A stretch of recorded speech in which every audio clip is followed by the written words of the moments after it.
Welcome back to Insight on Cap Radio. I'm your host, Laura Fitzgerald, in for Vicky Gonzalez. This weekend, a local bookstore will transform into a literary party for readers of all ages. A Seat at the Table Books in Elk Grove is hosting Black Family Collective Day on Saturday, February 28th, as Black History Month comes to a close. The event is free and open to the public, with festivities kicking off at 9:30 a.m. for children and families, including story times, arts activities, drum circles, and ending with an open mic at 7 p.m. Today, we're going to meet with the author partnering with the day-long event. Dr. Janae Brown-Wood is an award-winning children's author, educator, and scholar, and just published her latest book, This Hair Belongs, which is a heartfelt, poetic tribute to Black hair throughout history. Janae joins us now. Welcome to Insight. Thank you so much for having me. Thank you for being here. So you joined Insight back in 2022, and in the nearly 4 years, you have been very busy. You've authored 30 children's books. Where did the writing journey begin for you? You know, interestingly enough, the writing journey began in childhood because I didn't love reading, but I loved writing. And I didn't develop this love for reading until I became an adult. But I was always writing, and I think the reason for that is because I couldn't find myself in the books when I was younger, and it just didn't get me excited about books. And so I think the writing journey started there when I started writing my own stories and including myself and my family in the stories, which feels very similar to what I do today, but just at a larger scale. Yeah, just to go deeper on that, I'm wondering what was missing in the children's books that you read as a kid? Diversity was missing. Glimpses of life that reminded me of my own life. I'll give you an example. One of my books is called Grandma's Tiny House, and it's a picture book, and it's all about a family coming together. And that was directly inspired by my family's Thanksgiving. But I don't remember seeing things like that as a young child. And I remember sort of being hungry for that. And so I try a big piece of my mission as an author is to write diverse books. So it's not just writing that inspires you, but also educating children. You were an assistant professor at Sac State in the Child Development Department, where you taught and conducted research. How does that experience in academia shape your imagination and creativity as a writer? Yeah. I've been really fortunate that all of those different pieces of me come together. And what I mean by that is I can write an engaging story, but I can also weave in elements of learning because I'm an educator through and through. So many of my books have some kind of underlying message, new words that are introduced to readers. So there's always this element of learning that I get to include in my books while also engaging, the readers in a fun story. Mm-hmm. You also have a daughter named Vivian. I do. How does being a parent shape the stories you want children to read like her? She is such a huge piece of my inspiration. I just think, again, about my own childhood and what I couldn't find. And I want the world to be a better place for her and for children of color so they can find books that get them excited, and this pulls them into literacy.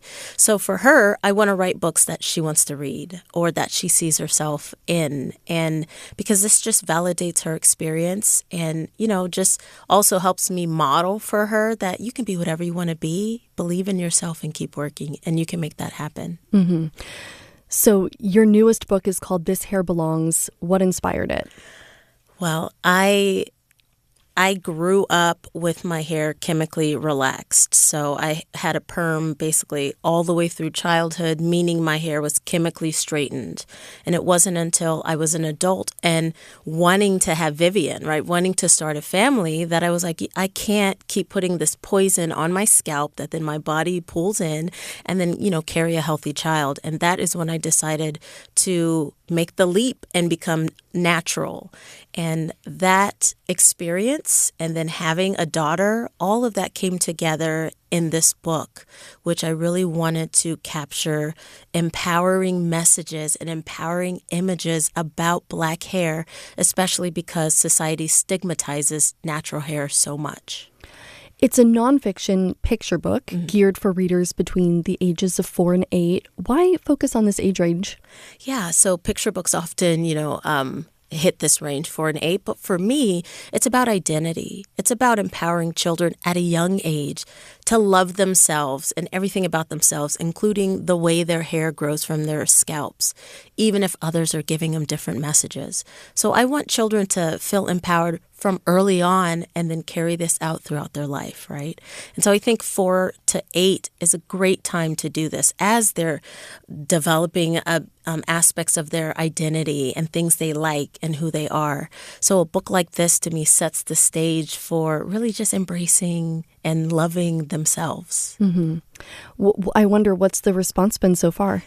It's been beautiful. It's been a really beautiful response, and something that I love so much that I got to be honest with you, took me by surprise. As I'm sharing this, to kids, but also their parents, often I will have adults come over to me, like Black women, and start to share their hair stories with me and tell me, oh my goodness, I went natural here, or I did this, or I did the big chop. And so then we start having this beautiful dialogue about our hair and the experiences we've had tied to our hair. And I love that. I mean, it just fills me up to hear those stories and to know that readers are excited to share their hair journeys with me based on my book. You're listening to Insight here on Cap Radio. If you're just joining us, we're speaking with Dr. Janae Brown Wood, the author of the new book, This Hair Belongs, a heartfelt tribute to Black hair throughout history. So, Janae, you're partnering with the local bookstore in Elk Grove, A Seat at the Table, for an all-day event this upcoming Saturday, the 28th, called Black Family Collective. How did this come about, and what can people expect? Yeah, so the bookstore is fantastic. It's wonderful. And so Shay Robinson, who works with the bookstore, reached out and we started having this dialogue. And, with Black History Month happening, we started playing with the idea of what can we create for the community that brings people in and helps to celebrate and spread joy. And again, as an educator and someone who is an advocate for literacy, I thought, well, let's focus on the family. Let's bring everybody in. And let's offer different activities that are enriching, that are educational, that are related to literacy or art, and just have us share in this beautiful space. And so that's what we're trying to craft in this event. This weekend's literary event, it coincides with the end of Black History Month, the final day of February. What does this observance mean to you? And I'm wondering, has that meaning changed throughout the different chapters in your life? Yeah. So one of the things I like to think is, yes, February is Black History Month, but I say we should be learning Black history all year long, not just February. So it feels poignant that we're having this event on the last day, as then we jump into the next month, March, and carry on this learning about other people's cultures and experiences and embracing that. So I feel like for me, just continuing to just spread the word about Black history and not necessarily just confining it to February. I'm wondering also, a lot of your books have received awards and seem to resonate with adults also. Why do you think that is? I think we all have the kids still inside of us. And I think so as we grow and as we're adults and we have responsibilities and all these things to do, it's easy to sort of push down that kid. But I think my books speak to that kid, especially in ways that are, as I've said before, empowering, or has them get creative or inspired to do something amazing, like jump to the moon, my first book, Imani's Moon.